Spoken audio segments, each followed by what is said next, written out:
Everyone, स्वागत है आपका आपके अपने YouTube channel Eco Star Classes पे। दोस्तों, समक्ष हूँ आप लोग के सामने फिर एक नया क्वेश्चन लेके, फिर एक नया एमसीक्यू लेके क्लास टेंथ का जो एमसीक्यू है, जिस चैप्टर का नाम है acid base and salt, chemistry का है दोस्तों, उसको लेकर फिर आप लोग के सामने उपस्थित हूँ दोस्तों। तो चलिए इसका जो एमसीक्यू उसको स्टार्ट करते हैं। उससे पहले एक मोटिवेशनल लाइन है, कई जीत कई हार बाकी है, अभी तो जीवन का पूरा सार बाकी है, आओ चले मंजिल की तरफ, अब तक तो पढ़ना था, अभी पूरा किताब बाकी है। तो चलिए दोस्तों, बिना देरी के वीडियो को स्टार्ट करते हैं। तो पहला क्वेश्चन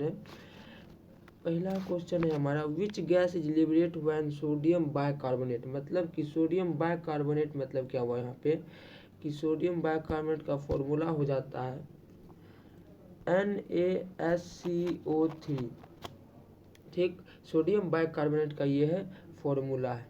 ठीक, रिएक्ट विथ एक्वस हाइड्रोक्लोराइक एसिड, मतलब कह रहा है कि अगर इस सोडियम बाइकार्बोनेट NaSCO3 अगर HCl से रिएक्ट करता है तो क्या हमें देगा।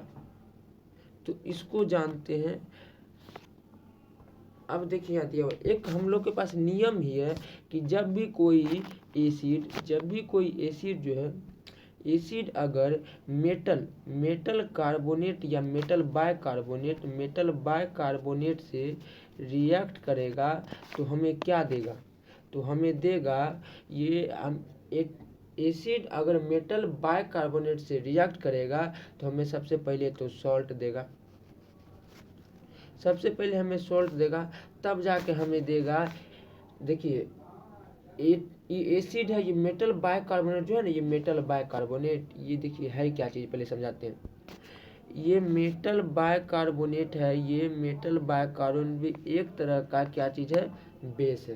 तो ये भी एसिड और बेस वाला मतलब कि हो गया इक्वेशन। लेकिन आपको मालूम होगा कि एसिड और बेस का इक्वेशन क्या होता है, उसमें प्रोडक्ट में निकलता है एसिड और बेस अगर रिएक्टेंट में हो तो उसके प्रोडक्ट में सॉल्ट प्लस H2O निकलता है।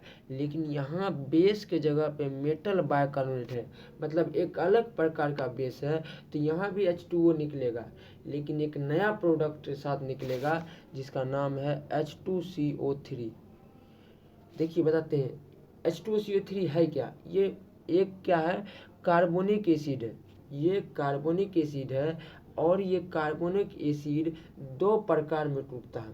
ये कार्बोनिक एसिड क्या करेगा, ये टूट जाएगा, तुरंत टूट जाएगा। ये कार्बोनिक एसिड टूट जाएगा सिर्फ दो प्रकार में, जिसका नाम है H2O और CO2। यहाँ पे देखिए हम शुरू से बताते एक बार कि सवाल कह रहा है कि विच गैस इज लिबरेटेड, मतलब कौन सा गैस जो है लिबरेट होगा, मतलब कौन सा गैस निकलेगा जब भी हम सोडियम बाइकार्बोनेट को एक्वस हाइड्रोक्लोरिक एसिड के साथ रिएक्ट कराएंगे। तो हमने यहाँ रिएक्ट करवाया है। यहाँ देखिए सोडियम बाइकार्बोनेट को HCl के साथ रिएक्ट करवाया है, और रिएक्ट करने के बाद क्या, आपको एक नियम ही मालूम होगा कि एसिड जो है, ये एसिड अगर एसिड मेटल कार्बोनेट के साथ रिएक्ट करेगा तो हमें सॉल्ट देगा और H2CO3 देगा। ये सॉल्ट यहाँ पे कौन सा बनेगा, यहाँ पे सॉल्ट बन जाएगा NaCl, यहाँ पे सॉल्ट बनेगा। ये Na यहाँ पे प्लस में और यहाँ Cl माइनस में, तो ये इधर से जाएगा, और HCO3 और यहाँ अकेला H, ये हो जाएगा माइनस में और ये H हो जाएगा प्लस में, तो ये इसके तरफ जाएगा। तो सॉल्ट बनेगा NaCl प्लस में बन जाएगा क्या चीज़, H2CO3। और H2CO3 क्या होता है, यही कार्बनिक एसिड है जो हम लोग कोक में पीते हैं, मतलब कोको कोला में पीते हैं, यही होता है H2CO3 कार्बनिक एसिड। और तुरंत H2CO3 मतलब कि जो कार्बनिक एसिड है वो टूट जाएगा हमारे दो प्रकार में, जिसे हम लोग CO2 कहते हैं और H2O कहते हैं। ये दो उसमें वो टूट जाएगा, दो कंपाउंड में टूट जाएगा, CO2 और H2O। और आपको मालूम होना चाहिए कि CO2 क्या है। CO2 क्या है, एक तरह का गैस है दोस्तों। ये तो लिक्विड है, लेकिन ये हमारा गैस है और सवाल ही कह रहा था कि विच गैस, कौन सा गैस लिबरेट होगा। तो यहाँ पे हमारा कौन सा गैस लिबरेट होगा, CO2 हमारा लिबरेट होगा। तो यहाँ पे करेक्ट ऑप्शन हो जाएगा सी, मतलब कि CO2। अब चलते हैं दूसरे नंबर क्वेश्चन की ओर। दूसरा नंबर कह रहा है leaves of nettle was stinging hair and secretes, मतलब कह रहा है सेक्रेट्स, तो कह रहा है कि leaves of nettle have stinging hair and secretes, मतलब कि इसके अंदर, मतलब नेटल का जो लीव्स है वो क्या चीज़ सेक्रेट्स करता है। सेक्रेट्स का हिंदी होता है स्त्रावित। तो स्त्रावित मतलब अपने अंदर क्या चीज़ को स्टोर करके रखता है। जैसे हमारे अंदर ग्लैंड होता है जो अलग अलग हार्मोन को सिक्रेट करके रखता है, उसी तरीके से बोल रहा है कि इसमें लीव्स ऑफ नेटल में क्या चीज़ होता है, वो क्या चीज़ सिक्रेट कर, क्या चीज़ जमा करके रखता है, जिस वजह से हमें अगर उसे छूते हैं तो हमें, देखिए नेटल का हिंदी में होता है बिच्छू पौधा। नेटल को हिंदी में कहते हैं बिच्छू पौधा। नेटल का मतलब होता है कि एक ऐसा पौधा जिसे छूने पे बिच्छू के दर्द जैसा काट, मतलब कि छुएंगे या उस शरीर से सट जाएगा तो उस जगह पे हमें बिच्छू के जैसा दर्द, मतलब बिच्छू के काटने जैसा दर्द होता है। वही काम नेटल पौधा करता है। तो नेटल के पौधा में क्या चीज़ स्टोर होता है, क्या चीज़ सिक्रेट होता है, तो मेथनोइक एसिड। और मेथनोइक एसिड का एक और नाम है जिसे हम लोग फॉर्मिक एसिड कहते हैं। तो फॉर्मिक एसिड रहे ऑप्शन में या हमारे पास रहे मेथनोइक एसिड, दोनों बात बराबर है। फॉर्मिक एसिड हमें चुट्टी, मतलब चींटी जो है उसके काटने में भी होता है। और लीव्स ऑफ नेटल में जो हम लोग को शरीर में अगर लगता है तो वहाँ क्या होता है कि दर्द देता है, जैसे लगता है बिच्छू काटा है, तो इसमें मेथनोइक एसिड होता है। और मेथनोइक एसिड का दूसरा नाम फॉर्मिक एसिड भी होता है। तो इसका 2 नंबर का ऑप्शन डी जो है एकदम सही हो जाएगा। चलते हैं थर्ड नंबर क्वेश्चन की ओर। थर्ड नंबर क्वेश्चन है ए solution turn red litmus blue, मतलब रेड से ब्लू हो गया है, तो इसका मतलब ये बेस, रेड से ब्लू है, अंतिम में बी है मतलब बेस, अंतिम में बी है मतलब बेस, मतलब रेड से ब्लू गया अंतिम में बी से, मतलब अंतिम में बी है, इसका मतलब बेस। तो 100% यहाँ पे हमें समझ में आ गया कि ये बेस है। उसके बाद its pH is likely to be, तो बेस का जो pH होता है यहाँ पे 0 है, तो यहाँ पे pH होता है एसिड, और यहाँ पे pH होता है बेस। तो आप बोलिए बेस का pH कितना होगा। अब बीच में होता है ये 7, ये 7 यहाँ पे क्या है, एकदम सेंटर पे खड़ा है पहरेदार ट्रैफिक पुलिस, ठीक। इधर ट्रैफिक पुलिस, इधर इधर क्या हो जाएगा, इधर लेफ्ट की ओर ट्रैफिक पुलिस से कम, मतलब 7 से नीचे वाला हो जाएगा क्या चीज़, एसिड। और 7 से ऊपर जैसे जाएंगे आगे जाएंगे तो हमें मिलेगा बेस। और 7 से ऊपर यहाँ पे कौन ऑप्शन में, तो 10 है, इसलिए ऑप्शन डी इसका 3 का एकदम सही हो जाएगा। अब चलते हैं चौथे नंबर क्वेश्चन की ओर। चौथा नंबर क्वेश्चन है हमारा कि मिक्सिंग एन एसिड, मतलब कि पानी में mixing an acid with water result in ओ, तो कह रहा है कि पानी में एसिड को मिलाए, एसिड प्लस वाटर। तो पानी में जब भी एसिड को मिलाएंगे तो क्या होगा, तो हमारा जो पहला ऑप्शन दिया हुआ है decrease in the concentration of H3O positive ions per unit volume, increase in concentration of H3, यहाँ भी पॉजिटिव है, H3O positive ions per unit volume. तीसरा अगर the concentration of HO ions per unit volume remain same, सी नंबर तो sir एकदम गलती हो जाएगा, सेम रहेगा, कभी भी सेम नहीं रहेगा। एब्जॉर्बेशन ऑफ हीट, ये भी गलती है। तो यहाँ पे देखिए आप, उसके H3O पॉजिटिव आयन में क्या होगा, कमी आएगा, उसके H3O पॉजिटिव आयन में क्या होगा, कमी आएगा, इसीलिए ऑप्शन ए हो जाएगा। अब चलते हैं 5 नंबर क्वेश्चन की ओर। 5 नंबर क्वेश्चन है aqua regia is freshly prepared mixture of, ये आपको सीधे याद रखना है कि एक्वारिजिया जो है 3:1 के प्रोपोर्शन में होता है, इसके रेशियो मतलब 3:1 में होता है। और 3 जो होता है यहाँ है HCl होता है, और 1 जो होता है हमारा नाइट्रिक एसिड HNO3 होता है। तो ऑप्शन देखते हैं 3:1 concentration of hydrochloric acid and concentrated nitric acid, हाँ सी हो जाएगा। और दोनों क्या होता है, कंसंट्रेटेड होता है, दोनों कंसंट्रेटेड होता है, डाइल्यूट नहीं होता है। डाइल्यूट करने का मतलब जिसमें पानी की मात्रा ज़्यादा हो, कंसंट्रेशन करने का मतलब जिसमें पानी की मात्रा ज़्यादा नहीं हो। तो आपको ऑप्शन सी मतलब जिसमें पानी की मात्रा कम हो, कंसंट्रेटेड HCl और कंसंट्रेटेड HNO3 लेंगे हम, रेशियो होगा 3:1, वही हमारा एक्वारिजिया कहलाएगा। जो हमारे जो रिएक्ट नहीं करता उसे भी पिघला देता, जो रिएक्ट नहीं करने वाले मेटल उसे भी पिघला देता, बहुत ही तगड़ा होता है। अब कहते हैं orange juice was diluted 10 times, मतलब ऑरेंज का जो जूस होता है उसे 10 बार उससे क्या किया गया, पानी के साथ मिलाया गया, मतलब उसको पतला पे पतला किया गया। कहने का मतलब कि एक बार ऐसे 10 कंटेनर लिया गया, एक बार इसमें डाला गया, फिर यहाँ से निकाल कर फिर डाला गया, फिर यहाँ से, मतलब कि डाइल्यूशन पे डाइल्यूशन 10 बार किया गया। तो कह रहा है कि इसका pH क्या होगा। तो आपको मालूम होना चाहिए कि ये जो है ये एसिड है, और अगर एसिड को बार बार पानी में मिलाए जाएंगे, बार बार पानी में मिलाया जाएगा तो क्या होगा, वो बेस की ओर जाएगा। और ये 7 है और इधर एसिड है, इधर बेस है। अगर यहाँ पे मान लेते इसका pH और ऑरेंज है तो इसका pH यहाँ है, तो आपको मैं बताता हूँ कि जब इसमें पानी मिलाया जाएगा तो क्या होगा, इसका pH बेस की ओर जाएगा, और बेस की ओर जाने का मतलब है कि ये इंक्रीज कर रहा है। बेस की ओर जाने का मतलब है कि ये इंक्रीज कर रहा है, तो ऑप्शन ए हो जाएगा। अब चलते हैं 7th के, कर फेनोफ्थेलिन गिव्स पिंक कलर इन, मतलब फेनोफ्थेलिक जो है, फेनोफ्थेलिन ये एक तरह का क्या नाम, इंडिकेटर उसे कहते हैं जो हमें बताता हो कि एसिड है, बेस या मतलब कि एसिड है, बेस या न्यूट्रल है।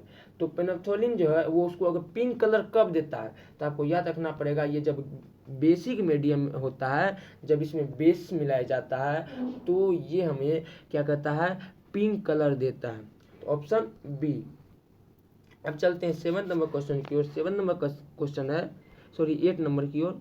8 नंबर है HCl डिजोल्व इन वाटर, मतलब HCl dissolve in water and give H3 ions and, कह रहा है कि HCl को पानी के साथ मिलाया गया था तो पहले, और ये हमें क्या दिया गया, हमें दिया Cl-, तो अब क्या देगा, अब कोई बोलिएगा H2 देगा, ऐसा नहीं होता है। ऑप्शन सी होगा। यहाँ क्या होगा कि जो हाइड्रोजन निकलेगा वो पानी के साथ रिएक्ट करके H3O- आयन बना लेगा। तो यहाँ आपको सी हो जाएगा, सी करने का मतलब H3O-, ठीक। यहाँ पे हमें ये सॉल्यूशन, ये हमें आयंस मिल जाएगा H3O- आयन, तो ये ऑप्शन सी हो जाएगा। अब चलते हैं 9th की ओर। Plaster of Paris, plaster of Paris क्या होता है, आने वाले क्वेश्चन हम जरूर बताएंगे, लेकिन अभी प्लास्टर ऑफ पेरिस हम नहीं बताएंगे, आगे में क्वेश्चन है शायद इससे related. Plaster of Paris on mixing with water, water के साथ प्लास्टर ऑफ पेरिस को मिलाया जाता है, तो कहते हैं इसमें क्या चेंज आएगा। तो प्लास्टर ऑफ पेरिस में होता है हाफ, मतलब कि हेमी H2O, मतलब हेमी H2O मतलब आधा पानी होता है, और जब इसमें पानी मिलाया जाएगा, हेमी हाइड्रेट कहते हैं जिसे हम लोग, हेमी हाइड्रेट होता है, और पानी जब इसमें मिलाया जाएगा तो ये क्या बनेगा, तो ये बन जाएगा ऑप्शन ए, ऑप्शन ए बन जाएगा 9th का ऑप्शन ए। अब चलते हैं हम लोग 10th की ओर। 10th को करें electrolysis of Bryan give it anode, मतलब कि इलेक्ट्रोलाइसिस ऑफ ब्राइन, ब्राइन पहले है क्या, NaCl plus H2O, salt water. जब हम लोग क्या चीज़ करते हैं, जब हम लोग बनाते थे उसको NaSCO3, मतलब कि बेकिंग सोडा बनाते थे, तो उसमें हम लोग 4 एलिमेंट, मतलब कहे तो 4 कंपाउंड को लेते थे, 4 अलग अलग प्रकार के। एक हुआ NaCl, एक होता है H2O, एक होता है CO2, और एक होता है NH3 एमोनिया। तो इन चारों का हम लोग यूज करके हम लोग क्या करते थे, NaSCO3 मतलब बेकिंग सोडा बनाते थे, और ये NaCl और H2O क्या है, हमारा ब्राइन है, वही ब्राइन है। तो कह रहा है कि ब्राइन, आप सवाल पे चलते हैं, ब्राइन समझा दिए क्या चीज़ होता है, मतलब सॉल्ट वाटर NaCl और H2O को हम लोग ब्राइन वाटर कहते हैं। देखिए electrolysis of Bryan give it anode, मतलब कि जब भी ब्राइन का हम लोग क्या करेंगे, इलेक्ट्रोलाइसिस करेंगे, इलेक्ट्रिसिटी पास कराएंगे, तो हमें क्या मिलेगा एनोड पे। तो आपको मालूम होना चाहिए कि NaCl का हम लोग क्या कर रहे हैं, NaCl को हम लोग तोड़ रहे हैं, तो NaCl को तोड़ेंगे तो जो माइनस वाला होता है वो कहाँ पे जाता है, वो हमेशा जाता है एनोड पे। माइनस वाला हो जाएगा, वो जाएगा एनोड पे। तो ये माइनस वाला Cl है, तो यहाँ पे C, तो माइनस वाला है तो ये कहाँ जाकर बैठेगा, ये जाकर बैठेगा C पे, मतलब कि यहाँ क्लोराइड उस पे जाके हमें बैठेगा। अब देखिए, अब चलते हैं 11 नंबर क्वेश्चन। 11 नंबर करा tooth decay start when the pH of mouth, मतलब कि जब पीएच माउथ का जब पीएच कहाँ कितना तक होता है ताकि हमारा दांत सड़ने लग जाता है। तो आपको मालूम होना चाहिए कि हमारा दांत जो कब से सड़ना स्टार्ट करता है, जब ये 5.5 से क्या होता है, कम होता है। 5.5 से कम होता है, मतलब 5.5 से कम होगा कोई भी चीज़, तब जाके हमारा दांत मतलब तब सड़ता, तब खत्म होता है, तब स्टार्ट हो जाता है सड़ने के लिए। तो हमारा ऑप्शन बी यहाँ सही होगा। तो 12th की ओर चलते हैं। 12th नंबर कह रहा है washing soda is obtained by the recrystallisation of. Washing soda का अनेकों यूज है, वॉशिंग सोडा पढ़ाएंगे क्या चीज़ है। तो वॉशिंग सोडा जो है वो कह रहा है कि इज ऑब्टेन बाय रिक्रिस्टलाइजेशन। रिक्रिस्ट मतलब कि क्या चीज़ से ये क्रिस्टल बनता है, क्या चीज़ से क्रिस्टल बनता है, तो वॉशिंग सोडा कह रहा है। तो ये हमें सोडियम कार्बोनेट से, हम सोचते हैं क्वेश्चन इतना लंबा, ये वीडियो इतना लंबा ना बने, इसीलिए हम थोड़ा सा ऑप्शन नहीं पढ़ रहे हैं। तो आपको ये मालूम होना चाहिए कि सोडियम कार्बोनेट से हमारा जो है ये वॉशिंग सोडा बनता है। वॉशिंग सोडा का फॉर्मूला है Na2CO3.10H2O, ये है। तो यहाँ पे देखिए सोडियम कार्बोनेट, देखिए यहाँ पे सोडियम कार्बोनेट, तो इसी से ये बनता है Na2CO3, ये 10H2O, तो ये है हाइड्रेट है, मतलब पानी है, लेकिन Na मतलब सोडियम ये हो जाएगा हमारा कार्बोनेट। तो ये सोडियम कार्बोनेट से बनता है। अब चलते हैं हम लोग 13 नंबर क्वेश्चन की ओर। कह रहा है कि एम्फोटेरिक ऑक्साइड उसे कहते हैं जिसमें एसिड और बेस दोनों का गुण, जो एसिडिक और बेसिक दोनों मीडियम का गुण, उसे एम्फोटेरिक कहते हैं। लेकिन आप लोग के क्लास में मात्र एक एल्यूमिनियम दिया हुआ है, एक Zn दिया हुआ है। तो यहाँ पे एल्यूमिनियम वाला ना ही पहला है ना ही दूसरा है, लेकिन तीसरा और चौथा नहीं है, तो ऑप्शन बी हो जाएगा यहाँ पर सही 13 का। अब चलते हैं 14 लास्ट क्वेश्चन है 14। अब उसके बाद अगले जो हमारा एपिसोड होगा, अगला जो सेशन होगा, उसमें हम तगड़ा से और नए क्वेश्चन लाएंगे। आपको लगता होगा सब क्वेश्चन में है दम, तो अगला बार इससे भी ज़्यादा दमदार क्वेश्चन लाएंगे। देखिए 14 नंबर कह रहा है मिल्क की फॉर्मेशन इन लाइम वाटर में जब भी हम CO2 गैस पास करेंगे, तो कह रहा है क्या चीज़, lime water in milky formation in lime water on passing CO2। Lime water में मिल्की फॉर्मेशन मतलब दूधिया बन जाता है, दूधिया मतलब कि दूध के रंग की तरह एक दूधिया बन जाता है। तो कह रहा है कि ये किस वजह से होता है, तो यहाँ CaCO3 के फॉर्मेशन से होता है, CaCO3 के फॉर्मेशन से होता है। तो ऑप्शन यहाँ पे हो जाएगा ए। तो दोस्तों रहने देते हैं हम यहीं तक अपने वीडियो। तो कैसा लगा आपको वीडियो, अपना ज़रूर कमेंट कीजिएगा। कितना आपने सही किया आप हमें ज़रूर कमेंट में बताइएगा, और आप अपने सारे दोस्तों को इस वीडियो को शेयर करें ताकि वो भी इन इम्पोर्टेंट क्वेश्चन से ना बचे। तब तक के लिए जय हिंद दोस्तों।